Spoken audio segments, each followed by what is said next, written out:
I refused to change my wedding date for my sister's vacation and my family abandoned me. Now they're shocked I skipped her wedding too. I'm a 30-year-old guy, and I recently got engaged to my girlfriend, Emma 29F. We've been together for 6 years. And when I proposed, it wasn't a surprise to anyone. Our family's new marriage was on the horizon, and everyone seemed happy for us. My parents congratulated us. My younger sister, Ava 26F, was excited, and my older brother, Mark 34M, said he was looking forward to the big day. Everything seemed fine at first. Emma and I decided on our wedding date pretty quickly. It wasn't random. We picked the anniversary of the day we met. That date had always been special to us, and getting married on it just felt right. We locked it in, booked the venue, and started planning. At first, my family seemed on board. My mom asked about colors and themes. My dad joked about giving a legendary wedding speech, and Ava and Mark asked where we'd be having it. Nothing seemed off. Then a few weeks later, my mom casually mentioned that the date might not work for everyone. At first, she was vague, but soon Ava made it clear that she had a conflicting vacation, and Mark mentioned his company retreat. The excuses kept piling up, each one making it seem like our wedding was an afterthought.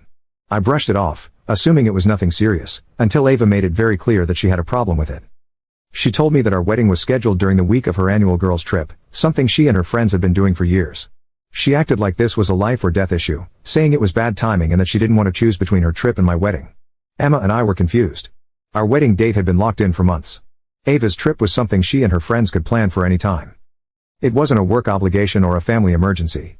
It was a vacation. I told her she was, of course, invited to the wedding, but we weren't changing the date. That's when my mom started pushing. She told me that I should consider a compromise because Ava shouldn't have to miss something important to her. I pointed out that our wedding wasn't just important to us. It was one of the biggest days of our lives. But instead of backing off, my mom doubled down, acting like I was being difficult for not making accommodations. Then Mark chimed in. He said that my wedding fell on the same weekend as his company's big annual retreat. Apparently, it was something he attended every year for networking and team building. He wasn't outright demanding that we move the date, but he made it clear that he'd have a tough decision to make. At this point, it felt like my family was treating our wedding like an optional event, something they'd attend if it was convenient. My dad stayed mostly quiet, but finally said, "A lot is going on that time of year," as if that somehow justified their attitudes. Emma was stunned. She'd always gotten along well with my family, and she never expected this level of resistance over something as simple as a wedding date. She asked me if my family had always been like this, choosing their own convenience over showing up for me. Looking back, I realized that they had a pattern of doing this. They always expected things to be planned around them. My mom came back with another compromise, suggesting we reschedule. She kept framing it as if we were being inflexible when in reality, we were the ones being told to move things around for everyone else. At this point, I'd had enough. I told them that the date was final. We weren't going to reschedule just because Ava wanted to sip cocktails on a beach or because Mark had a work event.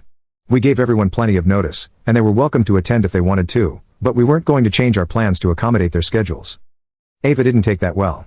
She went on about how I was being selfish and how family should come first. I reminded her that it was my wedding, not a random family dinner. If she really wanted to be there, she could miss a vacation for once in her life. The situation started to spiral. A cousin of mine reached out, warning me that my family was talking about how unreasonable I was being. It was as if they had rewritten history.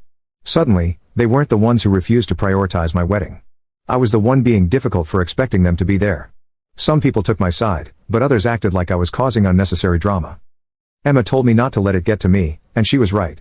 We were happy with our decision, and we weren't going to let this nonsense ruin our excitement. Then I hit them with a final warning. The date was set. We weren't changing it. If they wanted to be there, great. If not, that was their choice, but I wasn't going to keep entertaining this argument. Instead of accepting that Ava and my mom kept pushing, that's when I realized that this wasn't just about scheduling conflicts. This was about control. My family was used to me bending over backward for them, and they didn't like that I was standing my ground. Fine. If they didn't want to come, that was on them. But I wasn't about to beg them to be part of my wedding, you said. Ava didn't let it go. A day after I made it clear the date wasn't changing, she started texting again. It wasn't an argument this time, just one guilt trip after another.